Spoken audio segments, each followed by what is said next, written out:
prophète alayhi salatu salam dit: celui qui ne délaisse pas la parole mensongère et les mauvaises actions, Allah n'a pas besoin qu'il délaisse sa nourriture et sa boisson. Serviteur d'Allah, en plus de manger ou boire et d'avoir des relations intimes, le vomissement volontaire, les injections nutritives, l'apostasie, la transfusion sanguine, les masseries et les lochis rompent le jeûne. Nous devons nous déconnecter de Facebook pour nous connecter au Coran, nous déconnecter de WhatsApp pour nous connecter au zikr, nous déconnecter de TikTok pour nous connecter à la méditation, nous déconnecter des réseaux sociaux et toute autre œuvre futile pour nous connecter à Allah subhanahu wa ta'ala. Tout ce qu'on peut retenir déjà du sermon de l'imam, c'est que l'imam nous invite à ne pas observer un jeûne sans rétribution. Il a dit que d'éviter les trucs, le temps de passer le temps sur Facebook, sur TikTok et sur WhatsApp.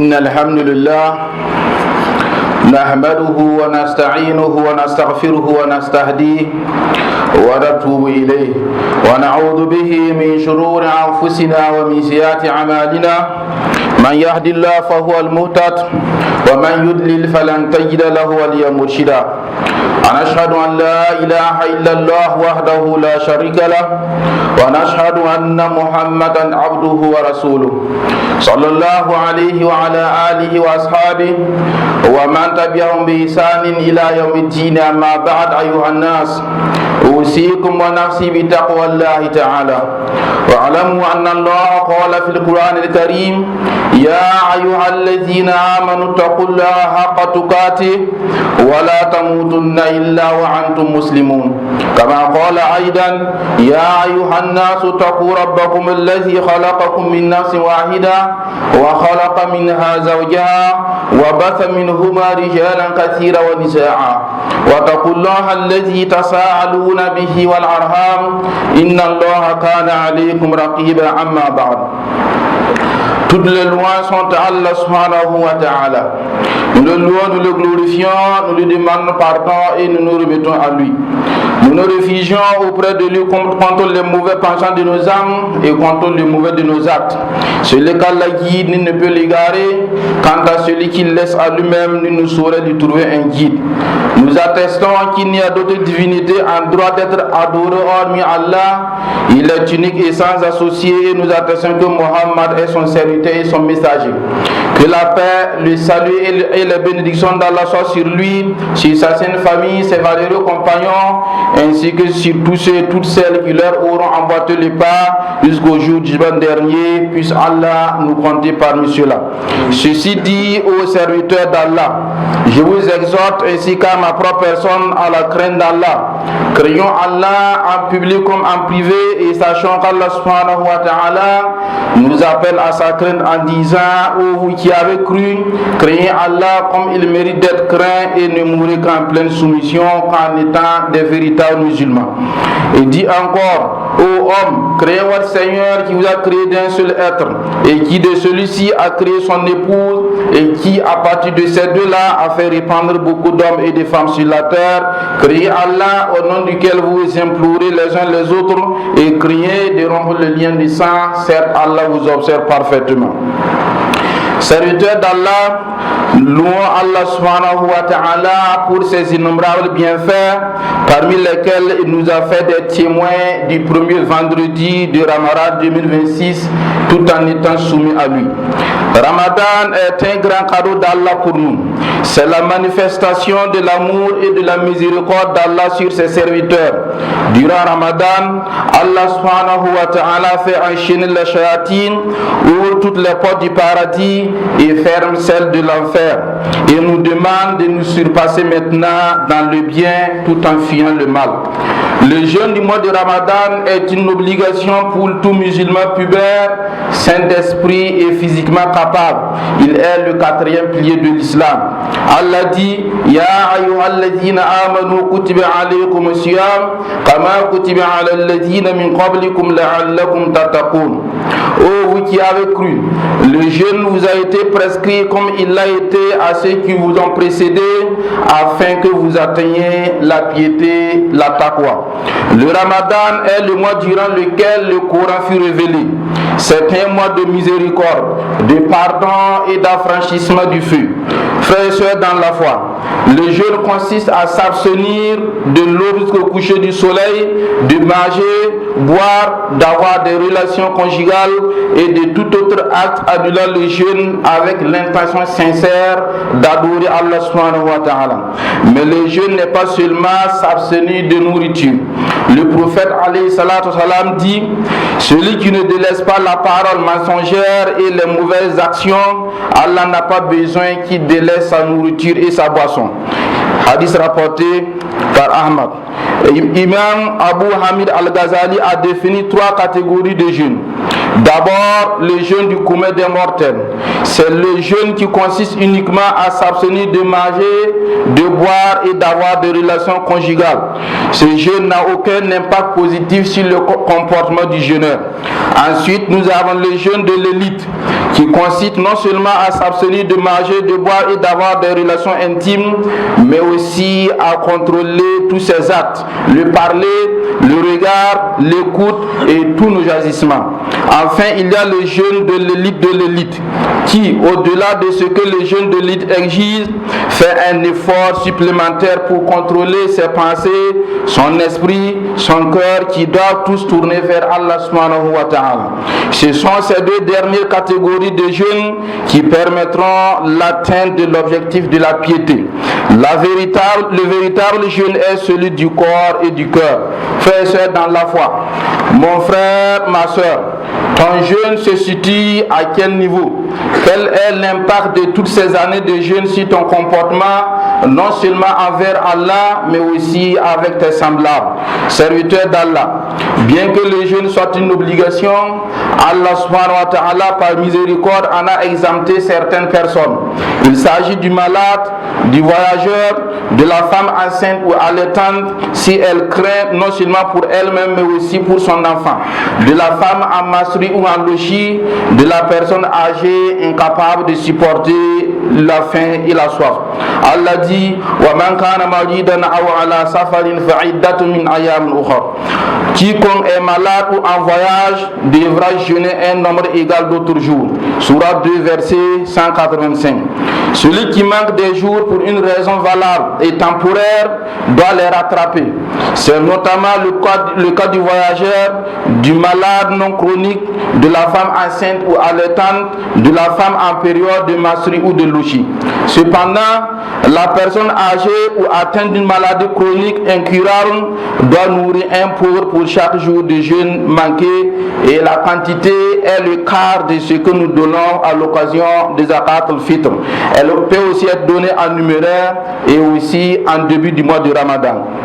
Chers frères et sœurs, si une personne rompt volontairement son jeûne par un rapport conjugal durant la journée de Ramadan, elle doit, au-delà de rembourser le jour rompu, libérer un esclave ou jeûner 2 mois consécutifs ou nourrir 60 pauvres. Mais si quelqu'un mange ou boit par oubli, son jeûne reste valide. Le prophète alayhi salam dit: c'est Allah qui l'a nourri et l'a abreuvé. Serviteur d'Allah, en plus de manger ou boire et d'avoir des relations intimes, le vomissement volontaire, les injections nutritives, l'apostasie, la transfusion sanguine, les masseries et les lochis rompent le jeûne. Si ces derniers actes rompent le jeûne, les suivants sont permis pendant la journée du jeûne. Se laver autant de fois que nous voulons.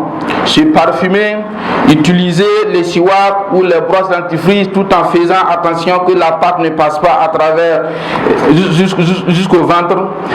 Le fait d'avaler sa salive, les injections non nutritives ne rendent pas le jeûne selon la majorité des savants. Frères et sœurs dans la foi, le Ramadan est une occasion de purifier nos cœurs, de renforcer notre lien avec le Coran, d'augmenter nos prières, nos aumônes et notre repentir.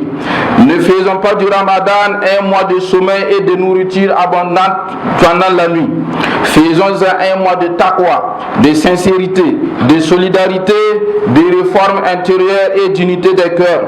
Pour cela, nous devons nous déconnecter de Facebook pour nous connecter au Coran, nous déconnecter de WhatsApp pour nous connecter au zikr, nous déconnecter de TikTok pour nous connecter à la méditation, nous déconnecter des réseaux sociaux et toute autre œuvre futile pour nous connecter à Allah subhanahu wa ta'ala. Serviteurs d'Allah, c'est le moment pour nous de redoubler d'ardeur dans les évocations, non seulement pour soi-même, pour sa famille, pour la communauté, mais aussi pour tout le pays entier. Puisse Allah subhanahu wa ta'ala nous faciliter cela. أقول قولي هذا فاستغفر الله لي ولكم ولسائر من كل ذنب فاستغفروه إنه هو الغفور الرحيم. ربنا آتنا في الدنيا حسنة وفي الآخرة حسنة وقنا عذاب النار. ربنا لا تزغ قلوبنا بعد إذ هديتنا وهب لنا من لدنك رحمة إنك أنت الوهاب. ربنا هب لنا من أزواجنا ذريتنا قرة أعين واجعلنا للمتقين إماما. اللهم انفعنا وارفعنا بالقرآن العظيم. اللهم اجعلنا من أهل القرآن الذين أهلك وخاصتك يا رب العالمين. اللهم جملنا بالقرآن ونورنا بالإيمان برحمتك يا أرحم الراحمين. اللهم آت نفوسنا تقواها وزكي أنت خير من زكاها أنت وليها ومولاها برحمتك يا أرحم الراحمين.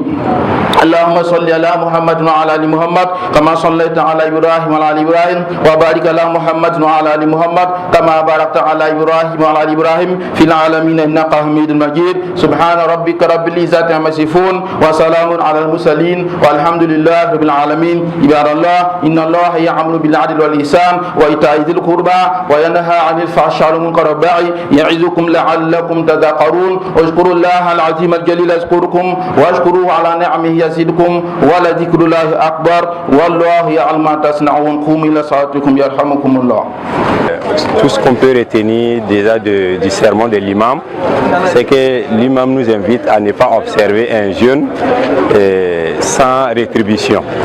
Donc le jeûne ne consiste pas juste à s'abstenir de manger et de boire, mais d'aller au-delà de ces deux sujets-là et puis observer quand même une grande piété, de laisser ce que nous faisions d'habitude qui sont futiles et puis voilà, ça donnait au zikr, à la lecture du Coran, à l'écoute des tafsirs et autres qui vont certainement nous être bénéfiques sur ce bas monde et nous accompagner dans l'au-delà.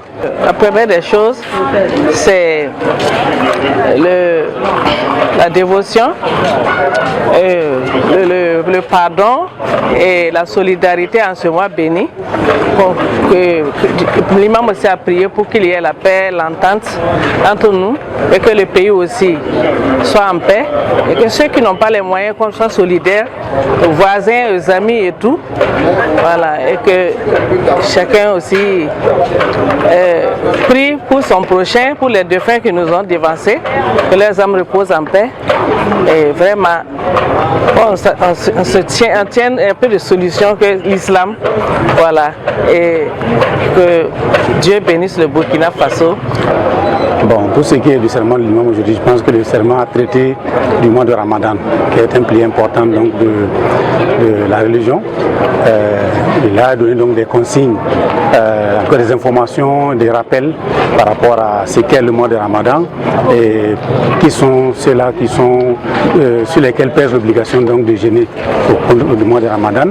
Quels sont les actes qui annulent le jeûne, quels sont les actes qui ne l'annulent pas et quelles sont les personnes donc, dont l'obligation est temporairement suspendue et comment le corriger, et puis également quelles sont les personnes qui sont exemptées et quelles sont donc les dispositions à prendre pour pouvoir corriger donc cette exemption là. Il a dit il a dit que d'éviter les trucs, le temps de passer le temps sur Facebook, sur TikTok et sur WhatsApp. On n'a qu'à passer le temps à lire le Coran, à connaître Dieu, voilà. Et on n'a qu'à être solidaires entre nous et puis pardonner, parce que c'est le mois de jeûne. Il y a des gens qui étaient avec nous l'année passée, qui ont jeûné, qui ont prié avec nous, et cette année, Dieu les a appelés. Voilà. Donc cette année, nous, on remercie Dieu d'être parmi les imams, que Dieu les donne longue vie, que Dieu les donne la force de pouvoir toujours éduquer et parler de l'islam à nous, parce que l'islam c'est la meilleure religion. Alhamdulillah, louange à Allah qui nous a fait des survivants durant ce jour vendredi, qui est le premier vendredi de Ramadan 2026. Donc à ce jour de vendredi, nous avons rappelé les fidèles musulmans sur le statut du jeûne de Ramadan, en disant que c'est un des piliers de l'islam et par conséquent c'est une obligation pour tout musulman pubère et qui est sain d'esprit et qui est physiquement capable d'observer ce jeûne.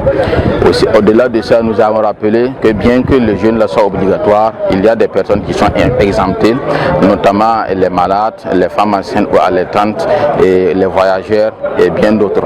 Et si pour certaines catégories de personnes, ils sont définitivement exemptés et en lieu et place du jeûne, elles doivent nourrir un pauvre, d'autres doivent jeûner pour rembourser. C'est le cas par exemple du voyageur ou bien du malade qui espère avoir la santé. Et ces derniers doivent rembourser le nombre de jours manqués. Nous avons aussi rappelé les fidèles musulmans que le jeûne, comme d'ailleurs tout autre acte d'adoration, poursuit un objectif. Et pour le jeûne là, c'est d'avoir la crainte d'Allah, la taqwa, la piété. Et que par conséquent, chaque musulman qui jeûne doit travailler à ce que cette piété, cette taqwa là vienne réellement en lui.